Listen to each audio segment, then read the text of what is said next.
तो नमस्कार, आदाब, गुड इवनिंग एंड सत श्री अकाल। स्वागत है आप सभी का हमारे special series current affairs daily में। सबसे पहले शुरू करेंगे यहाँ पे कुछ क्वेश्चंस को और वन बाय वन सारे क्वेश्चंस को हम लोग क्या है देखना स्टार्ट कर देंगे। सबसे पहले हम रिवीजन करते हैं, ये आप सभी को पता है, और रिवीजन में हमें दिखाई देता है सबसे पहले पहला क्वेश्चन। और इस क्वेश्चन में हमने देखा था हाल ही में जारी ग्लोबल फायर पावर इंडेक्स में भारत किस स्थान पर रहा। तो भारत की पोजीशन 4th रही। सैन्य शक्ति के मामले में पोजीशन की बात की गई है।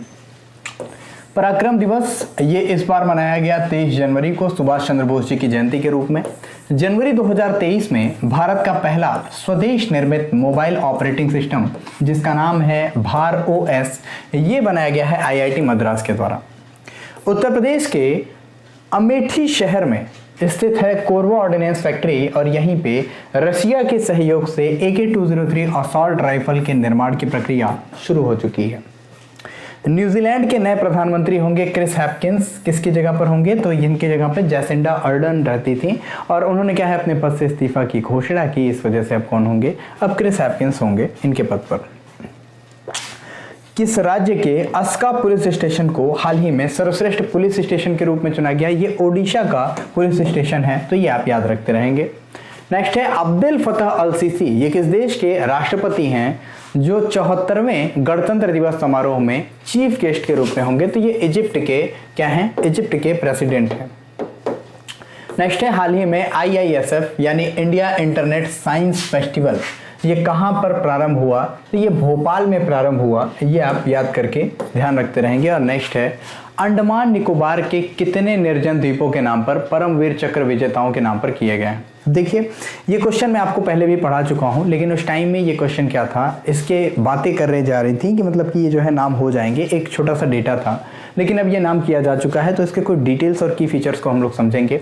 तो टोटल 21 द्वीप हैं जो कि अंडमान निकोबार से रिलेटेड हैं। इनके नाम किस पे किए जाएंगे? इनके नाम परमवीर चक्र विजेताओं के नाम पर किए जाएंगे। तो पहले तो 2-3 चीजें हम लोग यहाँ ध्यान रखेंगे। सबसे पहले ये जो वीरता पुरस्कार है जिसे हम लोग परमवीर चक्र कह रहे हैं, ये है क्या? दूसरे पॉइंट पे जब हम लोग इसको चेक करेंगे तो इसमें हमें क्या दिखाई देगा? इसमें हमें अंडमान निकोबार के जियोग्राफिकल फीचर्स और जो भी पॉलिटिकल एस्पेक्ट्स हैं, जुडिशियल एस्पेक्ट्स, इन सारी चीज़ों को हम लोग इसमें देखेंगे। ठीक है, तो इसको हम लोग पहले पढ़ते हैं। प्रधानमंत्री जी ने 21 परमवीर चक्र विजेताओं के नाम पर अंडमान और निकोबार द्वीप समूह के 21 बड़े अज्ञात द्वीपों के नामकरण का समारोह जो है इसमें पार्टिसिपेट किया। और इससे पहले अगर बात की जाए तो इन्होंने सुभाष चंद्र बोस द्वीप पर बनने वाले और नेताजी को समर्पित होने वाले राष्ट्रीय स्मारक के मॉडल का भी अनावरण किया था। तो ध्यान रखेंगे एक्चुअली प्रेजेंट टाइम में क्या था, 23 तारीख को क्या था? 23 को आपको पता होगा 23 जनवरी मनाया जाता है पराक्रम दिवस सुभाष चंद्र बोस जी की जयंती के रूप में। पहली चीज क्लियर। दूसरी चीज ये इंपॉर्टेंट है कि 2018 में एक चेंज किया गया था। 2018 में 3 द्वीप थे अंडमान निकोबार के जिनको रीनेम किया गया था। एक द्वीप जिसका नाम रॉस द्वीप था, रॉस द्वीप का नाम चेंज करके सुभाष चंद्र बोस द्वीप कर दिया गया, पहली चीज। इसके बाद हम देखेंगे एक नील द्वीप था, इसका नाम चेंज करके शहीद द्वीप कर दिया गया। और तीसरा द्वीप था जिसे हम लोग हैवलॉक द्वीप के नाम से जानते थे और इस हैवलॉक द्वीप का नाम क्या कर दिया गया? स्वराज द्वीप कर दिया गया। तो ये 3 नाम जो चेंज किए गए थे ये तो आप ध्यान में रख ही सकते हैं। इसके साथ ही याद रखते रहेंगे जब अंडमान निकोबार की बात की जाए तो जापान का यहाँ पे पूरी तरह से, जापान और जर्मनी आपको पता होगा ये सेकेंड वर्ल्ड वॉर के टाइम में, तो जापान की तरफ से ये जो आपको अंडमान निकोबार वाला पोर्शन है ये किसको दे दिया गया था? ये दे दिया गया था सुभाष चंद्र बोस, इनको सुभाष चंद्र बोस जी को। और सुभाष चंद्र बोस जी ने क्या है इसमें पूरी चीज़ों को कवर किया। ठीक है, ठीक है। तो सुभाष चंद्र बोस जी ने इन द्वीपों का नाम क्या किया था? सुभाष चंद्र बोस जी ने इसका नाम शहीद द्वीप और स्वराज द्वीप किया था और बाद में इसका नाम अंडमान निकोबार द्वीप हो गया था, आइलैंड हो गया था। तो इसको भी आप याद रखेंगे। ठीक है, चलिए कुछ चीज़ों को हम लोग यहाँ पे कवर करते हुए चलेंगे, बहुत सारे कॉन्सेप्ट हमारे क्लियर होंगे। सबसे पहले अगर हम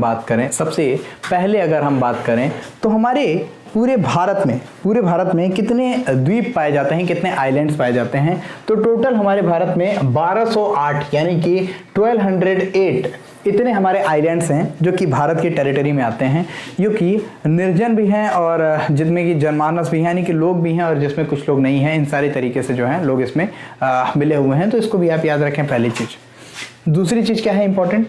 दूसरी चीज़ को भी हम लोग याद में रखते रहेंगे जो हमारे लिए इंपॉर्टेंट है। Just wait for a minute, इसको थोड़ा हम लोग कवर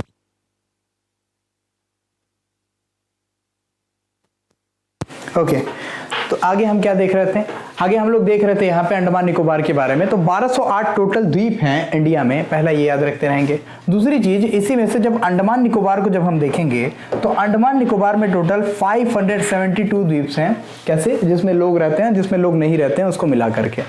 फिर देखेंगे हम अपने किस पार्ट को, हम अपने लक्षद्वीप वाले पार्ट को देखेंगे। तो इसमें टोटल 36 द्वीप हैं, जिसमें से सिर्फ 7 पर जीवन है, यानी 7 पर जो है लोग रहते हैं, बाकी सारे निर्जन द्वीप हैं। और 3 द्वीपों के नाम मैंने आपको बताया, रॉस, नील और हैवलॉक द्वीप। इसको भी आप याद रख सकते हैं। ये क्वेश्चन इंपॉर्टेंट है क्योंकि इस क्वेश्चन पे आज पूरे आर्टिकल्स भी छपे हुए हैं, तो इन आर्टिकल्स में आप लोग चीज़ों को कवर कर सकते हैं, बड़ी आसानी से समझ भी सकते हैं। लेकिन अब हम लोग चलेंगे कुछ मोस्ट इंपॉर्टेंट चीज़ों को कवर करने। जब भी हम अंडमान निकोबार की बात करते हैं तो बे ऑफ बंगाल वाले पोर्शन में, यानी बंगाल की खाड़ी वाले पोर्शन में हमें अंडमान निकोबार आइलैंड देखने को मिलता है। तो क्वेश्चन क्या है? अंडमान और निकोबार को अलग करने वाली लाइन कौन सी है? तो ये हमारी 10 डिग्री, कौन सी? 10 डिग्री जो हमारी पैरेलल लाइन है, जिसे हम लोग बोलते हैं 10 डिग्री अक्षांश रेखा, उत्तरी अक्षांश रेखा, नॉर्थ जरूर लगा देंगे। ये किसे अलग करती है? ये लिटिल अंडमान को कार निकोबार से अलग करती है, यानी कि हमारे अंडमान और निकोबार को अलग करती है। ये पहला आप लोग याद रखेंगे। इसके अलावा क्या क्या चीज़ें हैं? तो इसके अलावा हम कुछ ट्राइबल कम्युनिटीज़ के नाम याद रखेंगे जो हमारे लिए इंपॉर्टेंट है। इंपॉर्टेंट क्यों हो जाते हैं? क्योंकि इस पे क्वेश्चन यूपीएससी ऑलरेडी पूछ चुका है, कभी 2004 में, कभी 2008 में, कभी 2014 में। तो जब जब क्वेश्चन पूछे गए, इन सारे क्वेश्चंस को हम लोग देखना स्टार्ट करेंगे। जैसे कि सबसे पहले बात की जाए, हम लोग अंडमान निकोबार की ही बात की जाए। 10 डिग्री अक्षांश क्या करता है? अंडमान और निकोबार दोनों द्वीपों को क्या है? अलग करता है। इसके बाद हम यहाँ पे पीटीजीज के रूप में कुछ नामों को जानना स्टार्ट करेंगे, जैसे पी, टी एंड जी। इसको हम लोग किस रूप में जानते हैं? पीटीजीज कहते किसको हैं? इससे हम लोग क्या है? आइडेंटिफाई करना स्टार्ट करेंगे। क्या है? सबसे पहले पीटीजी मतलब पर्टिकुलरली वल्नरेबल ट्राइबल ग्रुप्स, यानी पर्टिकुलरली कुछ वल्नरेबल ट्राइबल ग्रुप्स हैं, इनको हम लोग पीटीजीज के रूप में जानते हैं। और अंडमान निकोबार से रिलेटेड ऐसे कौन कौन से पीटीजीज हैं जिनसे क्वेश्चन आपके पूछे जा रहे हैं? सबसे ज्यादा इंपॉर्टेंट और सबसे ज्यादा जरूरी है आपका शोम्पेन ट्राइब्स। कौन सा? शोम्पेन ट्राइब। शोम्पेन ट्राइब याद रखते रहेंगे। ये आपके किस पोर्शन में मिलता है? ग्रेट निकोबार वाले पोर्शन में पाया जाता है। अभी आपने जो ग्रेट निकोबार के जो भी फिर से इंफ्रास्ट्रक्चर का प्लान देखा था, इस पे बार बार जो विरोध हो रहा है, तो आप लोग यही नाम बार बार देखेंगे कि हमारे जो ग्रेट निकोबार वाले पोर्शन है, इस पोर्शन में शोम्पेन ट्राइब रहते हैं और इनकी आइडेंटिटी पे और इनकी जो है रहने पे बहुत सारे प्रॉब्लम हो सकते हैं उन सारे हैबिटेट में, इसलिए विरोध हो रहा है। अभी कल के न्यूज़पेपर में मैंने आपको दिखाया था कि कुछ सिविल सर्वेंट्स ने भी इस पे क्या है? अपनी कंसर्न जारी की है। इसके अलावा आपको दिखाई देगा ओंगे ट्राइब्स। ओंगे ट्राइब कहाँ पे? ये लिटिल अंडमान में पाए जाते हैं। ये जरूर आप नोट कर लीजिएगा, कई बार पूछा गया है। इस क्वेश्चन को आप लोग जरूर देखते रहिएगा जो मैं लिख रहा हूँ, ठीक है? तो लिटिल अंडमान में क्या पाए जाते हैं? ओंगे ट्राइब्स पाए जाते हैं। और इसके अलावा भी कुछ ट्राइबल्स हैं, जैसे कि ग्रेट अंडमानीज की बात की जाए, ये स्ट्रेट आइलैंड पे पाए जाते हैं। कौन से? ग्रेट अंडमानीज, ये स्ट्रेट आइलैंड्स पे पाए जाते हैं। और इसके अलावा आपको दिखाई देंगे सेंटिनलीज। कौन सा? सेंटिनलीज दिखाए जाते हैं। और ये सेंटिनलीज जो है, ये सेंटिनलीज आइलैंड पे मिलते हैं हमें। इसके अलावा जारवास जो हैं, ये साउथ एंड मिडिल अंडमान में हमें देखने को मिलते हैं। जारवास कौन से हैं? हमारे साउथ एंड मिडिल अंडमान में जो है देखने को मिल जाते हैं। तो ये जो इंपॉर्टेंट वाली चीज़ें थी, इसको हमने बता दिया। शोम्पेन और ओंगे ये जो ट्राइब्स हैं, ये इंपॉर्टेंट हैं, आपके अंडमान निकोबार से रिलेटेड हैं, तो इसको आप याद रख लेंगे। प्लस कुछ और चीज़ें, कुछ और चीज़ों में क्या? कुछ और चीज़ों में हम लोग इसको थोड़ा सा और ज़्यादा एनालाइज करेंगे, जिसमें हमें गैलेंट्री अवार्ड पढ़ना है। कौन सा अवार्ड? गैलेंट्री अवार्ड पढ़ना है। गैलेंट्री अवार्ड का मतलब क्या होता है? जो भी वीरता पुरस्कार दिए जाते हैं, इन अवार्ड्स के बारे में हम लोग देखेंगे।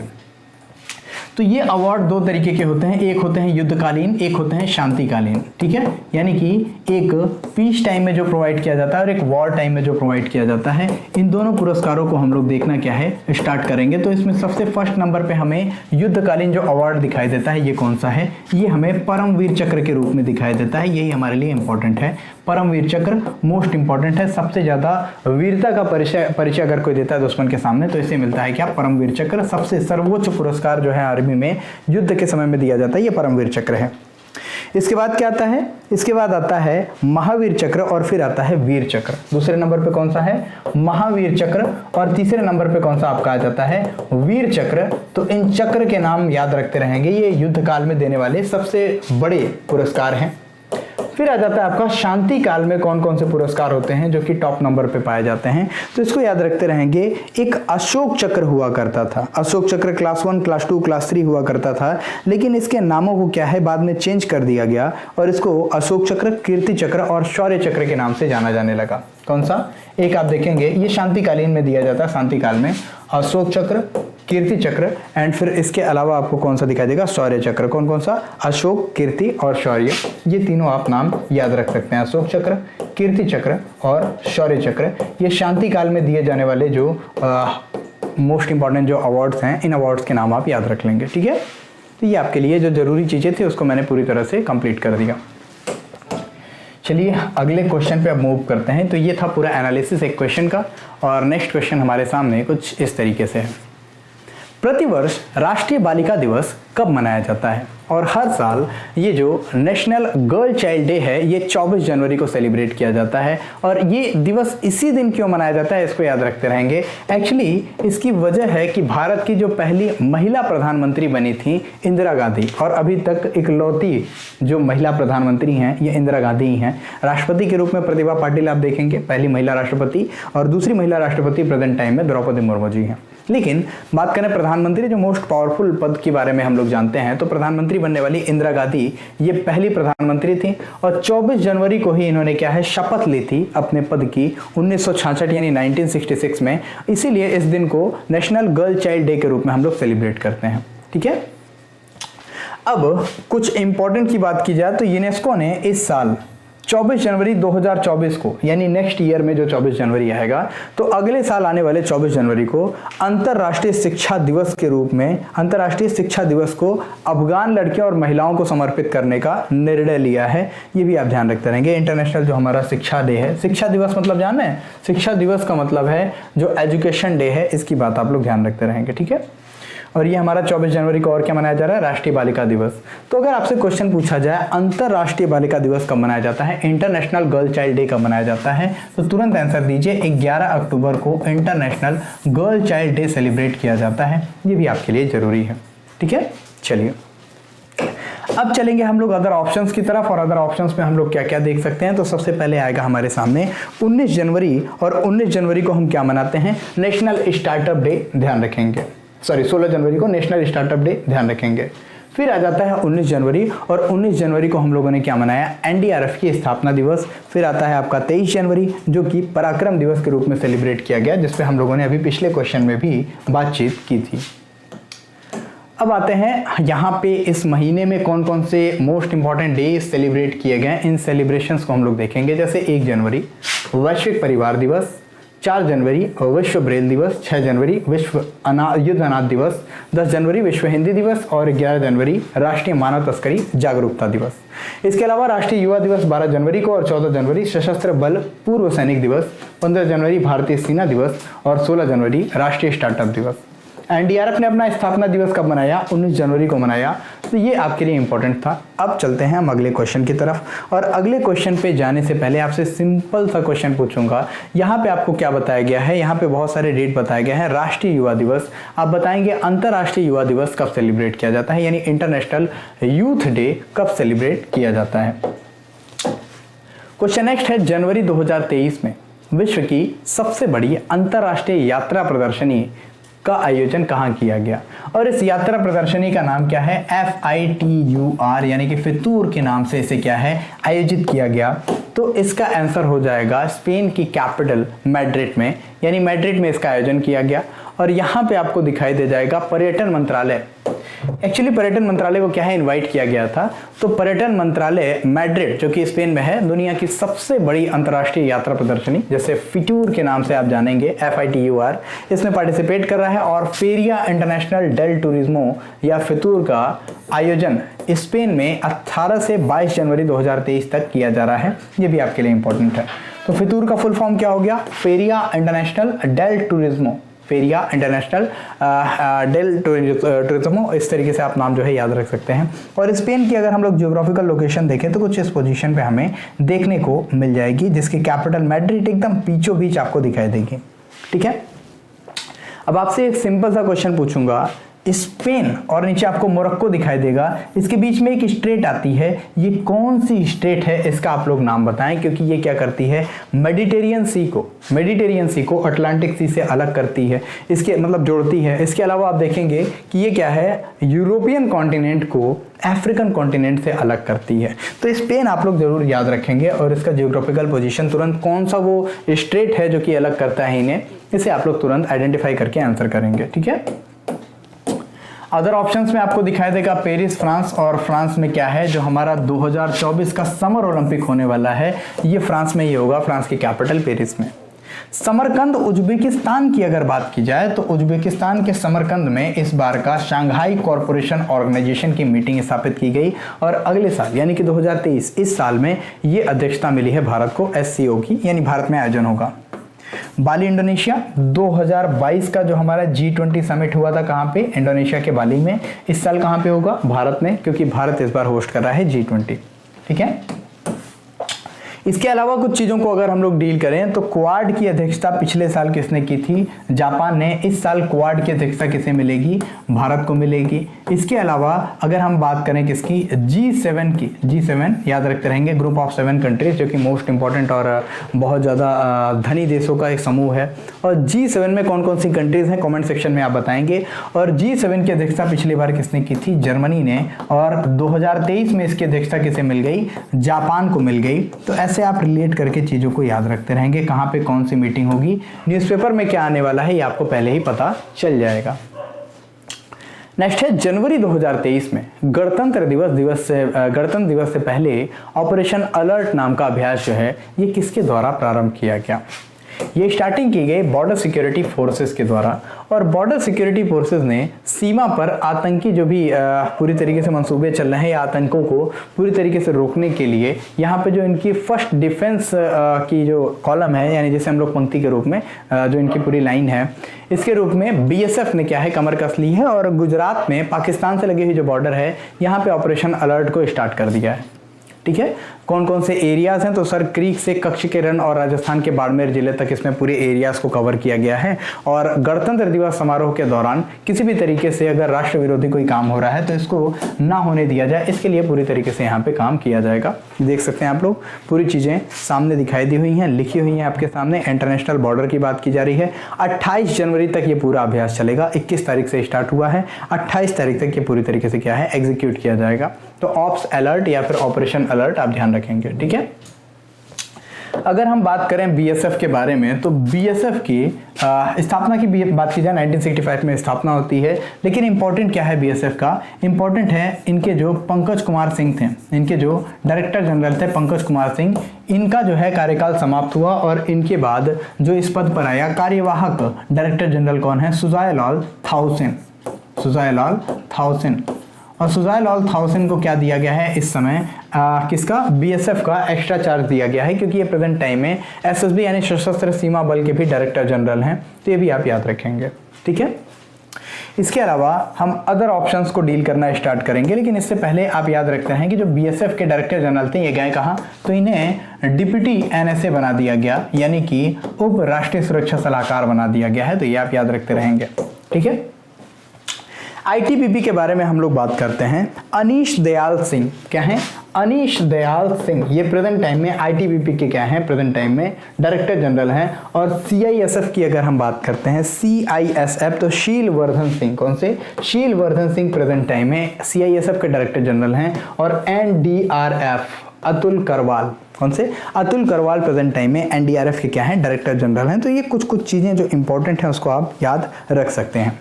BSF डे हर साल कब मनाया जाता है, ये आप तुरंत आंसर करेंगे, क्योंकि बॉर्डर सिक्योरिटी फोर्सेस ने रिसेंटली अपनी स्थापना दिवस मनाया है। ठीक है, नेक्स्ट, हाल ही में नाको यानी नेशनल एड्स कंट्रोल ऑर्गेनाइजेशन, इनके द्वारा किस राज्य में सबसे बड़ी रेड रिबन श्रृंखला बनाई गई है। तो विश्व में सबसे बड़ी जो रेड रिबन की श्रृंखला कुछ इस तरीके से दिखाई देगी आपको, ये लोगों ने खड़े होकर के इस तरीके की एक पूरी श्रृंखला बनाई है, पूरी चैन बना दी है। तो इसमें आप इंग्लिश में भी पढ़ सकते हैं। एक्चुअली जो हमारा नाको है, जिसे नेशनल एड्स कंट्रोल ऑर्गेनाइजेशन के नाम से जानते हैं, जिसकी स्थापना 1992 में हुई थी, हेडक्वार्टर इसका नई दिल्ली में है और महानिदेशक V हेकाली जियोमी इनको बनाया गया है, जिमोमी। तो इनको नाम आप याद रखते रहेंगे और ओडिशा को हम यहाँ पे इंपॉर्टेंट है तो डील करेंगे। अगर हम बात करें एड्स दिवस विश्व स्तर पे कब मनाया जाता है, तो 1 दिसंबर को। पहली बात क्लियर हो गई। दूसरी चीज, ओडिशा की बात कर रहे हैं तो इसकी कैपिटल क्या है, भुवनेश्वर है, दूसरी चीज, ठीक है। और भुवनेश्वर की अगर हम लोग बात करते हैं तो FIH तुरंत याद रखते रहेंगे बिना किसी दिक्कत के, क्योंकि भुवनेश्वर और राउरकेला यहीं पे होने वाला है हमारा FIH 2023। FIH 2023 का क्या, FIH 2023 का हमारा जो वर्ल्ड कप होने वाला है, mains world cup, hockey mains world cup, ये आयोजन होगा भुवनेश्वर और राउरकेला में। भुवनेश्वर का कौन सा स्टेडियम, कलिंगा स्टेडियम, और राउरकेला का कौन सा स्टेडियम, बिरसा मुंडा स्टेडियम। कौन सा, बिरसा मुंडा स्टेडियम। और बिरसा मुंडा स्टेडियम भारत का लार्जेस्ट हॉकी स्टेडियम है, ये भी आपको ध्यान रखना है, ठीक है। अदर ऑप्शंस को हम लोग डील करते हैं जो जरूरी है, जैसे कि हम देखेंगे किसको, हरियाणा के बारे में देखेंगे। तो हरियाणा में क्या है, हरियाणा में आपको दिखाई देगा एशिया का सबसे बड़ा हॉस्पिटल। कौन सा हॉस्पिटल, अमृता हॉस्पिटल। कहाँ पे है, तो ये हरियाणा के ही आपको दिखाई देगा कहाँ पे, फरीदाबाद में स्थापित किया गया है। तो हरियाणा के फरीदाबाद में कौन सा, नाम याद रखते रहेंगे, अमृता हॉस्पिटल, एशिया का सबसे बड़ा हॉस्पिटल। उत्तर प्रदेश की बात की जाए तो उत्तर प्रदेश के नोएडा में भारत का क्या, एशिया का सबसे बड़ा इंटरनेशनल एयरपोर्ट बन रहा है, जेवर इंटरनेशनल एयरपोर्ट। और गुजरात की बात की जाए तो ये तो आपको पता ही है, गुजरात के अहमदाबाद में दुनिया का सबसे बड़ा क्रिकेट स्टेडियम। गुजरात के केवड़िया में कहाँ पे है, ये आपको दिखाई देगा, गुजरात के केवड़िया में। और केवड़िया में क्या है, दुनिया का सबसे ऊंचा स्टैचू, जिसे स्टैचू ऑफ यूनिटी कहते हैं। तो ये सब कुछ जो इंपॉर्टेंट है, विश्व का सबसे बड़ा, विश्व का सबसे छोटा, इसको याद रख सकते हैं आप। नेक्स्ट है, जनवरी 2023 में भारतीय नौसेना में शामिल 5वीं स्कॉर्पियन सबमरीन का क्या नाम है, यानी स्कॉर्पियन क्लास की एक पनडुब्बी है। 4 ऑप्शंस आपके सामने दिए गए हैं और ऑप्शंस में करेक्ट क्या है, INS वागीर। यहाँ आप देखेंगे एक्चुअली भारतीय नौसेना ने 23 जनवरी 2023 को 5वीं कलवरी क्लास की पनडुब्बी वागीर को कमीशन कर दिया। इसके लिए बहुत सारे पहले से ही बातचीत चल रही थी। बात क्या चल रही थी, बात पहले से इसे कमीशन करने की चल रही थी। इसे बहुत पहले ही क्या है, इसका ट्रायल वगैरह कर लिया गया था। आज के न्यूज़पेपर की आपको इमेज दिख जाएगी, ये आज का न्यूज़पेपर है जिसमें इसे पूरी तरीके से नेवी को सौंप दिया गया है। इंपॉर्टेंट क्या है, तो इंपॉर्टेंट हमें कुछ इस तरीके से दिखाई देगा। सबसे पहले हमें प्रोजेक्ट 75 दिखाई देता है। कौन सा, हमें प्रोजेक्ट 75 दिखाई देता है, यानी आज़ादी के जब 75 वर्ष हो जाएंगे तो भारत के पास क्या होगा, स्टील्थ गाइडेड। स्टील्थ गाइडेड का मतलब क्या होता है, यानी कि इसके ऊपर किसी भी तरीके से अगर रडार से कैच करने की कोशिश की जाए तो ये रडार इसको कैच नहीं कर पाएगा। स्टील्थ मिसाइल है। स्टील्थ का मतलब जो भी रेज वगैरह आती हैं तो ये उसमें इनविजिबल हो जाएगा, दिखाई ही नहीं देगा, ऑब्जर्व कर लेता है रेज को, इसको ध्यान रखते रहेंगे। तो ये प्रोजेक्ट 75 में 6 इसी टाइप की स्कॉर्पियन क्लास की पनडुब्बी बनाने की बात की गई थी, जिसमें से ये 5वें नंबर पे है। बाकी के आपको जो दिखाई देंगे, बाकी के आपको क्या, बाकी के जो 4 दिखाई देंगे, 4 क्या मतलब बाकी के जो टोटल जो 4 दिखाई देंगे इनको आप देख लेंगे, और टोटल कितने बनाए जा रहे हैं इसको भी हम लोग याद कर लेंगे, ठीक है। तो इसी को हम लोग यहाँ पे कवर करना स्टार्ट कर लेते हैं। सबसे पहला कौन सा था, INS खंडेरी, ठीक है। इसके बाद INS कलवरी, ठीक है, INS कलवरी खंडेरी, एंड फिर उसके बाद से आपको दिखाई देगा क्या, कावेरी, इस तरीके से नाम दिखाई देंगे, ठीक है। तो इसके अलावा आपको जब इसमें दिखाई देंगे दूसरे पोर्शंस, यानी कि वागीर, बख्शीर, एंड इसके अलावा वेला दिखाई देगी। सारे नाम मैं आपको यहीं पे दिखा सकता हूँ, खंडेरी, करंज और कलवरी, ओके। तो यहाँ हम सबसे पहले देखते हैं INS करंज, कलवरी एंड खंडेरी, फिर INS वेला, वागीर एंड वागसीर। इस तरीके से आप नाम भी याद रख सकते हैं जो इंपॉर्टेंट है। ये 6 स्कॉर्पियन क्लास पनडुब्बी है, जिसमें से INS वागशीर अभी तक कमीशन नहीं किया गया है, ट्रायल वगैरह इन सारी चीज़ों की हो चुकी है, ठीक है। अदर ऑप्शंस को हम लोग रिलेट करना स्टार्ट करेंगे, जिसमें कि हमें दिखाई देगा क्या, INS सूरत और INS उदयगिरी। INS सूरत और उदयगिरी की बात की जाए तो ये स्वदेशी रूप से विकसित, यानी इंडिजीनियस टेक्नोलॉजी से लैस जो है, ये भारत के एक साथ कमीशन किए गए 2 वॉरशिप्स हैं, यानी कि 2 क्या हैं, युद्धपोत हैं। दूसरा आपको INS विक्रांत दिखाई देगा, और INS विक्रांत में इंपॉर्टेंट क्या है, INS विक्रांत ये भारत का पहला स्वदेशी रूप से निर्मित एयरक्राफ्ट कैरियर है, इसको भी आप ध्यान रखेंगे। क्लियर है, ठीक है। चलिए अदर ऑप्शंस को हम लोग देखना स्टार्ट करते हैं, और अगला क्वेश्चन है, हाल ही में DGCA यानी कि director general of civil aviation, director general of civil aviation के नए निदेशक कौन नियुक्त किए गए हैं, ये क्वेश्चन है। और विक्रम देवदत्त, जिनकी इमेज आप देख सकते हैं, इन्हें अभी रिसेंटली डीजीसीए का मतलब क्या है, नागरिक उड्डयन महानिदेशालय, जिसे डीजीसीए कहते हैं, directorate general of civil aviation, इनका महानिदेशक नियुक्त किया गया है। उनके नाम की मंजूरी भी दे दी गई है। और बात की जाए प्रेजेंट टाइम में ये होल्डिंग चेयरमैन है, ठीक है। और फिर इसके अलावा बात की जाए तो इनके पहले जो थे विक्रम देवदत्त, ये एक IAS अधिकारी हैं, वर्तमान में एयर इंडिया के एसेट होल्डिंग के चेयरमैन हैं। और मौजूदा जो प्रमुख हैं अरुण कुमार, तो अरुण कुमार के स्थान पर ये क्या हैं, नियुक्त किए जाएंगे। अदर ऑप्शंस को हम लोग देखना शुरू कर लेते हैं, जो कि बहुत ज़्यादा जरूरी है। मैगजीन वगैरह में भी आप लोग इसके बारे में डिटेल देख लेंगे। हालांकि हम लोग यहाँ पे डिटेल में डील करने वाले हैं दिनेश कुमार शुक्ला को। दिनेश कुमार शुक्ला, जिन्हें कि परमाणु ऊर्जा नियामक बोर्ड के अध्यक्ष के रूप में नियुक्त किया गया। साजी केवी, जिन्हें कि नाबार्ड के अध्यक्ष के रूप में नियुक्त किया गया। और ऋतुराज अवस्थी, ये नाम जरूर याद रखते रहिएगा। ऋतुराज अवस्थी को अभी रिसेंटली भारतीय विधि आयोग के अध्यक्ष के रूप में चुना गया है। नवंबर के महीने में विधि आयोग, यानी कि जो हमारा नेशनल लॉ कमीशन है, इसके अध्यक्ष के रूप में चुना गया है। तो जुडिशरी वाले भी ध्यान देंगे। नेक्स्ट, भारत के सबसे गहराई पर स्थित मेट्रो स्टेशन का निर्माण कहाँ किया जाएगा? तो सबसे ज़्यादा गहराई पर स्थित जो हमारा मेट्रो स्टेशन है, ये महाराष्ट्र के पुणे में बनाया जा रहा है और बनाया जाना स्टार्ट भी हो गया है। और इसमें बात की जाए तो civil code interchange metro station, ये भारत की सबसे गहराई पर स्थित मेट्रो स्टेशन होगा। इस मेट्रो स्टेशन की गहराई जमीन से लगभग 33.1 मीटर, यानी कि 108.59 फीट नीचे होगी। बहुत ही ज़्यादा डाउन जा करके इसको बनाया गया है। And commissioner of metro railway safety, यानी CMRAS इसको हम लोग बोल रहे हैं, इन्होंने फरवरी में पूरे मेट्रो की सुरक्षा का जो है पूरी तरीके से निरीक्षण वगैरह किया हुआ है। ठीक है, तो करेंगे भी, फरवरी में करेंगे इसका निरीक्षण वगैरह, और यहीं पे बन करके तैयार होगा पुणे में, तो ध्यान रखते रहेंगे। ठीक है, चलिए कुछ और चीज़ों को हम लोग रिलेट करें तो महाराष्ट्र में ही स्थित है लातूर, जहाँ पे अभी आपने देखा होगा, जहाँ पे क्या अभी बनाया गया statue of knowledge. Statue of knowledge का मतलब क्या है? स्टैचू ऑफ नॉलेज यानी कि ज्ञान की प्रतिमा जिसे हम लोग कहते हैं। ये टोटल 72 फीट ऊंची है। और ये किसकी प्रतिमा है? ये भीमराव अंबेडकर जी की प्रतिमा है, जो कि कहाँ पर स्थापित की गई? ये स्थापित की गई हमारे महाराष्ट्र के लातूर में। सूरत की बात कर लेते हैं, ये कहाँ पे है? गुजरात में स्थित है। और गुजरात के सूरत के इंपॉर्टेंट आप लोग याद रखते रहेंगे। जो भारत की पहली बुलेट ट्रेन बनने वाली है, ये कहाँ से कहाँ तक चलेगी? ये आपकी अहमदाबाद से लेकर के मुंबई तक चलेगी। और इसकी पहली जो स्टेशन यानी बुलेट ट्रेन स्टेशन है, जिसकी अभी हाल ही में स्थापना कर दी गई, ये सूरत में स्थित है, ये ध्यान रखते रहेंगे। और फिर जो हम कई बार पढ़ चुके हैं, यानी कि विशाखापट्टनम, कहाँ की? आंध्र प्रदेश में स्थित है। और विशाखापट्टनम से लेकर के मुंबई तक भारत की पहली, मुंबई तक क्या? भारत की पहली ऑक्सीजन ट्रेन चलाई गई थी। ये क्या है? कोविड के टाइम में जब ऑक्सीजन की कमी हो गई थी तो ऑक्सीजन ट्रेन चलानी पड़ी थी विशाखापट्टनम से मुंबई तक। ये भी आप याद रखेंगे। ठीक है, चलिए अगला क्वेश्चन हम देखेंगे। और अगला क्वेश्चन क्या है हमारा? अगला क्वेश्चन कंप्लीट हो गया एक्चुअली। और कल मैंने आपको एक होमवर्क दिया था, भारत और किस देश के बीच पहला सैन्य अभ्यास साइक्लोन 1 हाल ही में प्रारंभ हुआ। और ये प्रारंभ हुआ था भारत और मिस्र यानी कि इजिप्ट के बीच में। ये आपका करेक्ट आंसर था। जिन लोगों ने आंसर किया बिल्कुल करेक्ट था। और नेक्स्ट आप देखेंगे चर्चा में रहा जगह मिशन। ये किस राज्य से संबंधित है, जिसे हाल ही में वर्ल्ड हैबिटेट अवार्ड 2023 से सम्मानित किया गया? इसका आंसर आप लोग करेंगे। मुझे उम्मीद है आप सभी इसमें आंसर जरूर करेंगे और पार्टिसिपेट भी करेंगे बहुत ही बेहतरीन तरीके से। ठीक है, चलिए अब नेक्स्ट क्वेश्चन की तरफ हम देखेंगे, जो कि आर्टिकल्स हैं। और ये क्या है? न्यूज़पेपर के मोस्ट इंपॉर्टेंट आर्टिकल, जिसको हम लोग पूरी तरीके से समझेंगे। तो अभी रिसेंटली आपने एक केस सुना था जिसमें कि बहुत सारी जो महिला पहलवान हैं, आपने किनका नाम? विनेश फोगाट थी, इसमें साक्षी मलिक थी। और इसके अलावा इनका सपोर्ट करने के लिए कुछ मेल जो भी पहलवान हैं ये भी आ गए थे, जैसे कि बड़े बड़े प्लेयर्स में आपको बजरंग पुनिया दिखाई देंगे। इन लोगों का आरोप था, सांसद हैं जो कि क्या नाम है इनका? बृजभूषण शरण के नाम पर, बृजभूषण शरण सिंह के नाम पर।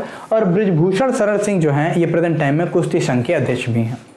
इनके ऊपर आरोप लगा था सेक्सुअल हैरेसमेंट यानी कि लैंगिक उत्पीड़न का, यानी इनके ऊपर शोषण का आरोप लगाया गया था इन महिला पहलवानों के द्वारा। और इसके बाद इनके ऊपर कार्रवाई करने की मांग की जा रही थी जंतर मंतर, जो कि दिल्ली है, वहां पे बैठ करके।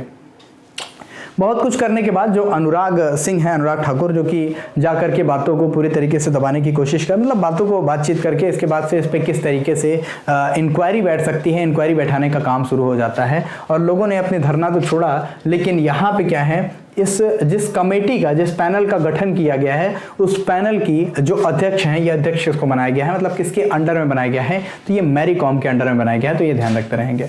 तो अनाउंसमेंट की गई है एक तरीके से ओवरसाइट कमेटी की, जो कि हेड की जाएंगी एमसी मैरी कॉम के द्वारा, और ये भी एक रेसलर हैं। तो ये जा करके क्या है, पूरी जांचबीन और छानबीन करेंगे इस बारे में कि जो बृजभूषण शरद सिंह हैं ये वास्तव में गिल्टी हैं या फिर नहीं है, तो इसको आपको ध्यान रखना है। इससे रिलेटेड एक मोस्ट इंपॉर्टेंट एक्ट है, दो चीज़ों को आप ध्यान रखते रहेंगे। सबसे पहले विशाखा गाइडलाइन, कौन सी, विशाखा गाइडलाइन। विशाखा गाइडलाइंस को आप लोग याद रखते रहेंगे, क्यों, क्योंकि ये इंपॉर्टेंट है और इसके बारे में हम लोग पढ़ भी सकते हैं। इस पर मैंने एक 9 माइनर एक्ट जो क्लास ली है उसमें पूरी डिटेल मैंने बताया है, इस क्लास को आप लोग जरूर देखेंगे, ठीक है, आपको तुरंत मिल जाएगा, नॉर्मली नीचे ही दिखाई दे जाएगा डायरेक्टली। इस कुछ दिनों पहले मैंने इसकी क्लास ली थी, कल ही मैंने क्लास को इसको जो है पब्लिक किया था, तो इसको देखेंगे। विशाखा गाइडलाइंस जो कि कब आया था, 1997 में आया था, जिसके तहत किसी भी ऑफिस में अगर किसी भी तरीके की महिला है तो उनके लिए क्या है, अगर 10 से अधिक हैं तो इनके लिए क्या है, एक विशेष पैनल बनाना होता है ताकि वो अपनी भी किसी भी तरह की प्रॉब्लम को वहाँ पे जाकर के बता सकें, और इसमें अध्यक्ष जो है महिला रहना जरूरी है, पहली चीज़। दूसरी चीज, 2013 में हमारा इससे रिलेटेड एक एक्ट आ जाता है जिसे हम लोग जानते हैं sexual harassment of women at workplace act 2013 का, जिसके तहत सारे प्रावधान किए गए हैं कि अगर किसी महिला के साथ किसी भी तरीके के ऐसे बर्ताव किए जाते हैं जो कि लैंगिक उत्पीड़न या फिर सेक्सुअल हरासमेंट के अंडर में आते हैं, तो उसके लिए कौन कौन से इसमें सजा का प्रावधान है और कितनी बड़ी बड़ी सजा का प्रावधान है, ये सारी चीजें मैंने बताया हुआ है। उस पर्टिकुलर वीडियो को आप लोग देख लेंगे, ठीक है। चलिए नेक्स्ट क्वेश्चन की तरफ हम मूव करते हैं, और क्वेश्चन है 2 student in Kerala infected with noro virus. Actually noro virus बहुत ही खतरनाक टाइप का वायरस है। एक्चुअली अगर आप अपने पानी में देखें, पानी मतलब पानी से डायरेक्टली फैलता है, गंदे पानी से या फिर जो भी दूषित जल होता है उसी से फैलता है, डायरिया वगैरह के माध्यम से। इसमें हम लोग देखेंगे जब देखेंगे नोरो वायरस को, तो 60 डिग्री सेल्सियस तक अगर आप पानी को गर्म करते हैं तो भी इसमें नोरो वायरस का क्या है, खात्मा नहीं होता है। ये थोड़ा खतरनाक टाइप का वायरस है जो कि 2 बच्चों में देखा गया है केरला में, तो ये इंपॉर्टेंट है, इसको आप लोग देखते रहेंगे। एंड बाकी सारे डिटेल जैसे कि डायरिया हो गया एंड बॉडी पे जो बहुत सारे खुजली वाली चीज़ें निकल जाती हैं, तो इन सारी चीज़ों के बारे में हेल्थ डिपार्टमेंट ने सबको अनाउंस किया है, बताया है। एक्चुअली इंपॉर्टेंट होता है ताकि इसके लिए सब लोग पहले से ही प्री प्लान बना लें और किस तरीके से इससे निपटना है, वैक्सीनेशन वगैरह का काम स्टार्ट हो जाए, ठीक है। यहाँ पर आपको एक टेक्स्ट एंड कॉन्टेक्स्ट में मोस्ट इंपॉर्टेंट एक आर्टिकल मिलेगा जो कि बताता है the basic structure of the constitution, यानी कि कॉन्स्टिट्यूशन का जो बेसिक स्ट्रक्चर है इसके बारे में बातचीत क्या की गई है। तो पूरा केस क्या है, एक्चुअली केशवानंद भारतीय जजमेंट में जो पार्लियामेंट के बारे में कॉन्स्टिट्यूशन करने की बात की गई, उन सारी चीज़ों के बारे में बातचीत की जा रही है। सबसे पहले थोड़ा बैकग्राउंड डेटा समझेंगे। एक्चुअली हुआ क्या, रिसेंटली जयपुर में 83वें नंबर का यानी 83 नंबर का नेशनल प्रिसीडिंग ऑफिसर्स की समिट का आयोजन किया गया, जिसमें भारत के उपराष्ट्रपति जगदीप धनखड़ साहब ने क्या किया, कुछ स्टेटमेंट दिए। इस स्टेटमेंट में उन्होंने बोलना स्टार्ट किया कि ये जो हमारी 2015 में 99 नंबर की अमेंडमेंट हुई थी, 99 नंबर का जो हमारा संविधान संशोधन एक्ट जो है पारित किया गया था पार्लियामेंट के द्वारा, इसको सुप्रीम कोर्ट ने क्या किया था, रद्द कर दिया था। एक्चुअली क्या होता है ना, कॉलेजियम सिस्टम आप लोगों ने नाम सुना होगा। कॉलेजियम सिस्टम क्या होता है, कॉलेजियम सिस्टम में 5 जजेस मिल करके, 5 जजेस में से कौन, एक होते हैं चीफ जस्टिस ऑफ इंडिया, और इनके अंडर में 4 मोस्ट सीनियर जो जजेस होते हैं, ये जज मिल करके क्या करते हैं, अपॉइंट करते हैं जजेस को। तो इसमें क्या किया गया, चीफ जस्टिस ऑफ इंडिया और बाकी के 4 जजेस जो मिलकर के करते हैं, तो इसमें नेचुरल जस्टिस का वायलेशन होता है, ऐसा कहा जाने लगा। और फिर कहा गया कि जजेस कांट अपॉइंट जजेस, यानी जजेस जो हैं वही जजेस को अपॉइंट कर रहे हैं, तो इसमें नेपोटिज्म बढ़ सकता है, फेवरेटिज्म बढ़ सकता है, जो भी उनके फेवरेट हैं, जो भी इनके नातेदार हैं, इन लोगों को रख सकते हैं। तो इन सारी चीज़ों को कम करने के लिए नेशनल जुडिशियल अपॉइंटमेंट कमीशन के बारे में रिकमेंडेशन की गई, इसी को NJAC के नाम से हम लोग जानते हैं। इसी के बारे में 99 कॉन्स्टिट्यूशनल अमेंडमेंट में चीज़ें डाली गई। 2014 में इस एक्ट को पारित कर दिया गया, 2015 में इसको लागू भी किया गया, लेकिन फिर उसके बाद से जब सुप्रीम कोर्ट की इसकी निगाह पड़ी तो सुप्रीम कोर्ट ने क्या किया, इसको पूरी तरीके से रद्द कर दिया, खारिज कर दिया। वजह सीधी बताई गई कि ये जो हमारा कॉलेजियम सिस्टम है ये कोर्ट के अंदर का मामला है, इसको पार्लियामेंट में उठा करके आप जुडिशरी जो है एक तरीके से इंडिपेंडेंट इंस्टीट्यूशन है और किसी एक स्वतंत्र आप इंस्टीट्यूशन को क्या है किसी भी तरीके से मतलब इसमें अपने रूल्स वगैरह में बांध नहीं सकते हैं। तो इसलिए सुप्रीम कोर्ट ने इसको पूरी तरह से खारिज कर दिया था। इसको लेकर के विवाद है। तो जगदीप धनखड़ ने जो रिसेंटली अनाउंसमेंट की, जो सारी अपनी स्टेटमेंट दे रहे थे, इसमें इन्होंने कहा कि सुप्रीम कोर्ट को डायरेक्टली बोला गया कि सुप्रीम कोर्ट के पास इतनी पावर नहीं है हैं कि किसी पार्लियामेंट्री प्रोसीजर को क्या है रोक सकें। और इसके अलावा इसमें ये भी चीज़ें बोली गई कि ये जो नेशनल जुडिशियल अपॉइंटमेंट कमीशन है ये बहुत ज़्यादा जरूरी है। एक्चुअली इसमें क्या होंगे, इसमें सदस्यों के रूप में सिर्फ सुप्रीम कोर्ट के लोग नहीं होंगे, सुप्रीम कोर्ट के तो जजेस होंगे ही, बाकी के 4 सीनियर मोस्ट जजेस होंगे भी। इसके अलावा कौन कौन होगा, इसमें सेंट्रल गवर्नमेंट के भी लोग होंगे, सेंट्रल गवर्नमेंट के लॉ मिनिस्टर हो जाएंगे इसमें। फिर इसके अलावा जो लोकसभा में कौन से जो ऑपोजिशन के लीडर हैं, ऑपोजिशन के लीडर भी इसमें होंगे। तो बहुत सारे लोगों को मिला करके पूरा पैनल होगा जो अपॉइंट करेंगे जजेस को। तो इसको लेकर के सुप्रीम कोर्ट ने कहा कि अगर ऐसा ही होने लगा तो सेंट्रल गवर्नमेंट अपने हिसाब से लोगों को क्या है अपॉइंट करना स्टार्ट कर देगी या फिर रोकना स्टार्ट कर देगी, जिससे कि प्रॉब्लम क्या हो जाएगा, प्रॉब्लम ये हो जाएगा कि अगर सुप्रीम कोर्ट मतलब किसी ऐसी चीज़ों को रोकने की कोशिश करेगी जो कि सेंट्रल गवर्नमेंट के द्वारा अपॉइंट किया गया या फिर अप्लाई किया गया, तो उसमें भी किसी और तरीके का रास्ता नहीं होगा। इस पे लेकर के विवाद था। तो यहाँ पे जब हम देखते हैं डेमोक्रेसी के पिलर्स के बारे में, तो फर्स्ट पिलर आपको कौन सा, सबसे पहले लेजिस्लेटिव, एग्जीक्यूटिव एंड जुडिशरी दिखाई देगा। फोर्थ पिलर के रूप में हमें क्या दिखाई देता है, जैसे हम लोग फोर्थ पिलर ऑफ कॉन्स्टिट्यूशन कहते हैं, जो कि हमें दिखाई देगा क्या, जो कि हमें पत्रकारिता या फिर प्रेस दिखाई देगा। इसको आप लोग देखते रहेंगे। तो यहाँ पे जो बेसिक स्ट्रक्चर के बारे में बार बार बातचीत की जा रही थी कि बेसिक स्ट्रक्चर का वॉल्यूशन हो रहा है यहाँ पे, और बेसिक स्ट्रक्चर के बारे में हमें कॉन्सेप्ट कहाँ मिलता है, केशवानंद भारती केस में इसी को लेकर के बातें क्लियर की जाती हैं। तो केशवानंद भारती का जो जजमेंट था, ये पार्लियामेंट को डायरेक्टली कहा गया था कि आप जो है आपको जो कॉन्स्टिट्यूएंट पावर दी गई हैं, इसको किसी भी तरीके से इस तरीके से नहीं यूज कर सकते हैं कि बेसिक स्ट्रक्चर को आप अल्टर करें। और एसेंशियल फीचर जो है कॉन्स्टिट्यूशन के, इन सारी चीज़ों के बारे में आप किसी भी तरीके से गड़बड़ नहीं कर सकते हैं। और पार्लियामेंट के जो सीनियर एडवोकेट थे, नानी पालकीवाला, इन्होंने डायरेक्टली कहा था कि किसी भी तरीके से जो क्रिएचर है कॉन्स्टिट्यूशन के, इन चीज़ों के जो मतलब क्रिएचर हैं, उनसे ज़्यादा जो है किसी भी तरीके से कम नहीं हो सकते, मतलब उससे किसी भी तरीके से आप अल्टर नहीं कर सकते हैं, ताकि जो भी चीज़ें पहले से बनाई गई हैं उसको आप बहुत ज़्यादा बिगाड़ ना सकें।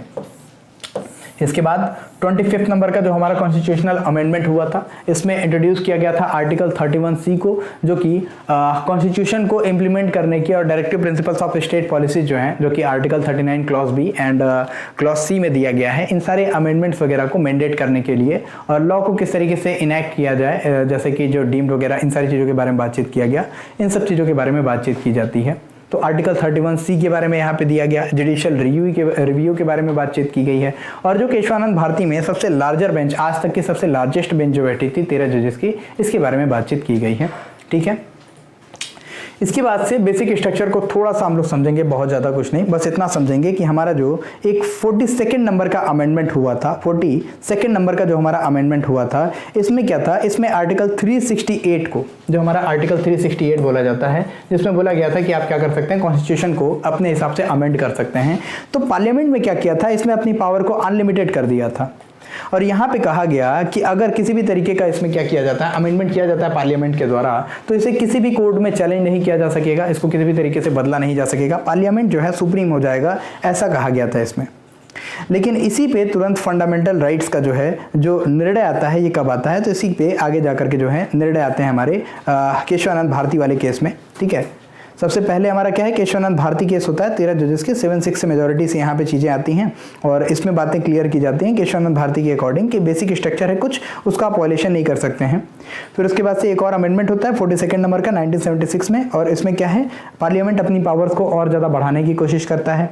फिर 1980 यानी 1980 में मिनर्वा मिल्स केस होता है और इसमें फिर से ये सारी चीज़ें बेसिक स्ट्रक्चर वगैरह को क्लियर किया जाता है। और बेसिक स्ट्रक्चर में ये बातें हमेशा बताई जाती हैं, टाइम टू टाइम चीज़ों को क्लियर किया जाएगा।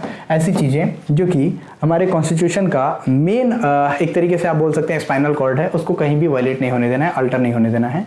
तो ये आज का जो लास्ट आर्टिकल था उसको हम लोगों ने देख लिया। ठीक है, आज के लिए इतने ही क्वेश्चंस थे, इतने ही आर्टिकल्स थे, जितने क्वेश्चन इंपॉर्टेंट थे आपके एग्जामिनेशन में पूछे गए हैं, उन सारी चीज़ों को हम लोगों ने देख लिया। इसके अलावा आप 1981 का जो वामन राव केस था, वामन राव केस, इसको भी एक बार देख सकते हैं। बेसिक स्ट्रक्चर के एक लाइन में ये भी आ जाएगा 1981 में। हालांकि मोस्ट इंपॉर्टेंट 1973 का जो कि Kesavananda Bharati versus state of Kerala है, ये इंपॉर्टेंट है। तो आज के लिए इतना ही। जय हिंद, भारत माता की जय। मिलते हैं फिर अगली क्लास में, तब तक के लिए शुभकामनाएं।